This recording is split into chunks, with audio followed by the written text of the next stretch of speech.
Hi hello, എല്ലാവർക്കും വീഡിയോയിലേക്ക് സ്വാഗതം. ഇന്ന് ഒരു റെസിപ്പി വീഡിയോ ആണ്. ഇന്നത്തെ വീഡിയോ സോയ ഫ്രൈ ആണ്. അതെങ്ങനെയാണ് ഉണ്ടാക്കുന്നതെന്ന് നമുക്ക് നോക്കാം. അതിനായി ഞാനൊരു കപ്പ് സോയ എടുത്തിട്ടുണ്ട്. അതിനുശേഷം ഒരു പാനിൽ കുറച്ച് വെള്ളം തിളയ്ക്കാനായിട്ട് വെച്ചിട്ടുണ്ട്. ആ വെള്ളം ഒന്ന് തിളച്ച് വരുന്നുണ്ട്. ആ ടൈമിൽ ഒരു 1/4 ടീസ്പൂൺ മഞ്ഞൾപ്പൊടിയും ഒരു 1/4 ടീസ്പൂൺ മുളക് പൊടിയും ഒരു 1/4 ടീസ്പൂൺ ഉപ്പ് കൂടെ ഇട്ട് ഒന്ന് തിളച്ച് വരുന്ന സമയത്ത് ഈ സോയയെ അതിലേക്ക് ഇട്ട് കൊടുക്കുക. സോയ ഇട്ട് ഒന്ന് തിളച്ച് വരുന്ന ടൈമിൽ, അതായത് കറക്റ്റ് 3 മിനിറ്റ് ആകുമ്പം ഇതിന് നമുക്ക് കോരി മാറ്റി വയ്ക്കാം. മാറ്റി വെച്ച ഈ സോയയെ തണുത്തതിന് ശേഷം നമുക്ക് കൈകൊണ്ട് നന്നായിട്ട് വെള്ളം എല്ലാം പോകത്തക്ക രീതിയിൽ കൈകൊണ്ട് പിഴിഞ്ഞെടുക്കാം. അതിൻ്റെ വീഡിയോ മിസ്സായിപ്പോയി. നമുക്ക് ഫ്രൈ ചെയ്യാൻ വേണ്ട പൊടി ഐറ്റങ്ങൾ എന്തൊക്കെയാണെന്ന് നോക്കാം. 2 ടേബിൾ സ്പൂൺ കാശ്മീരി മുളക് പൊടി, 1 ടീസ്പൂൺ മല്ലിപ്പൊടി, 1/4 ടീസ്പൂൺ മഞ്ഞൾപ്പൊടി, 1/2 ടീസ്പൂൺ ഗരം മസാല. പിന്നെ നിങ്ങൾക്ക് ചിക്കൻ മസാല അങ്ങനത്തെ ഐറ്റങ്ങളൊക്കെ വേണമെങ്കിൽ ഇടാമേ. ഞാൻ 1/2 ടീസ്പൂൺ പെരിഞ്ജീരകപ്പൊടി, പിന്നെ ഇഞ്ചി വെളുത്തുള്ളി പേസ്റ്റ്, 2.5 ടേബിൾ സ്പൂൺ കോൺഫ്ലവർ, പിന്നെ 1 ടേബിൾ സ്പൂൺ അരിപ്പൊടി,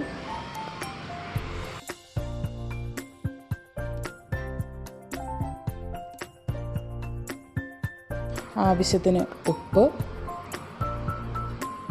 കുറച്ച് സൺഫ്ലവർ ഓയിൽ, പിന്നെ ഒരു അരമുറി നാരങ്ങയുടെ നീരും കൂടെ ഒഴിച്ച് കുറച്ച് വെള്ളം ഒഴിച്ച് നന്നായിട്ട് മിക്സ് ചെയ്തെടുക്കുക.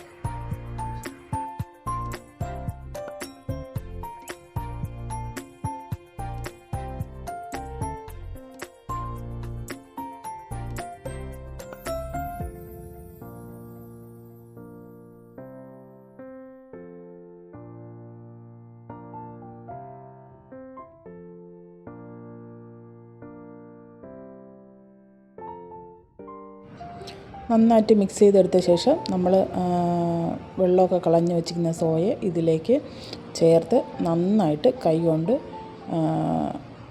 കുഴച്ചെടുക്കുക.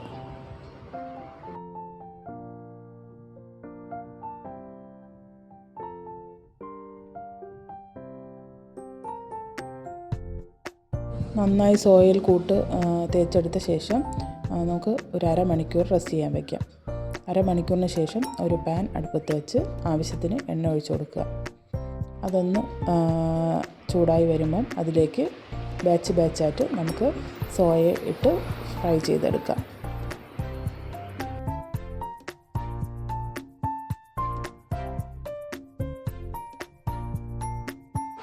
തീ അപ്പോൾ മീഡിയം ഫ്ലെയിമിലാക്കുക. അതിനുശേഷം അതിൻ്റെ മുകളിലേക്ക് കുറച്ച് കറിവേപ്പില കൂടി നമുക്ക് വിതറി കൊടുക്കാം.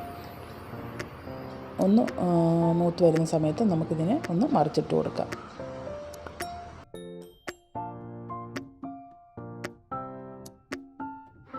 ഇതാ ഒരു ബാച്ച് സെറ്റായിട്ടുണ്ട്. നമുക്കത് കോരി മറ്റൊരു പാത്രത്തിലേക്ക് മാറ്റാം.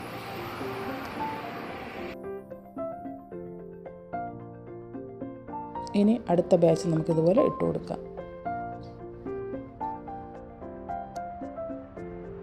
അതൊന്ന് ഫ്രൈ ആയി വരുമ്പോൾ നമുക്കതിലേക്ക് പച്ചമുളകും കുറച്ച് കറിവേപ്പിലയും കൂടെ തൂകി നമുക്കത് ഫ്രൈ ചെയ്തെടുക്കാം. എൻ്റെ ചാനൽ പുതിയതായി കാണുന്ന ആരെങ്കിലും ഉണ്ടെങ്കിൽ ഒന്ന് സബ്സ്ക്രൈബ് ചെയ്ത് കമൻറ്റും ലൈക്കും ഷെയറും ചെയ്ത് സപ്പോർട്ട് ചെയ്യണേ. ടേസ്റ്റി ആയിട്ടുള്ള സോയ ഫ്രൈ ഇവിടെ റെഡിയാണ്. Thanks for watching.